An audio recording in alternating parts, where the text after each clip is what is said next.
Praise the Lord. இன்றைய சிந்தனையின் வசனத்தோடு கதை ஒன்றை கேட்போமா?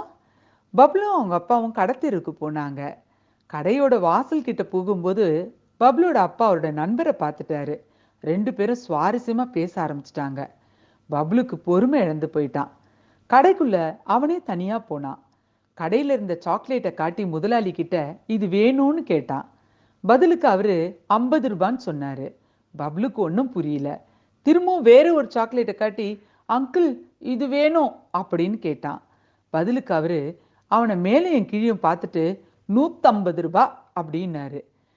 அந்த நேரத்துல தான் பப்ளோட அப்பா வெளியே பேசினவர் கடைக்குள்ள வந்தாரு. டேய் பப்ளு, என்ன வேணும் அப்படின்னு கேட்டாரு. பப்ளு உடனே ஓடி வந்த அப்பா கையை பிடிச்சிட்டு சாக்கி வேணும்ப்பா அப்படின்னு சொன்னான். பப்ளோட அப்பா முதலாளியை பார்த்து இந்த பையன் என்னெல்லாம் கேட்குறானோ அதெல்லாம் பேக் பண்ணி கொடுங்க அப்படின்னு சொன்னாரு.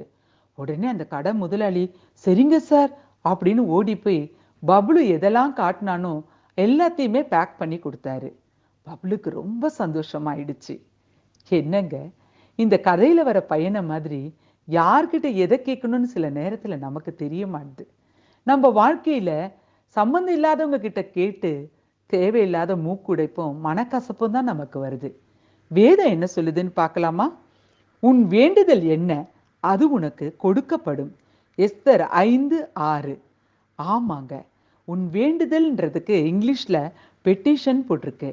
மனு மனுன்றது நம்மளோட தேவைகள் எல்லாம் கேட்கறது தான்.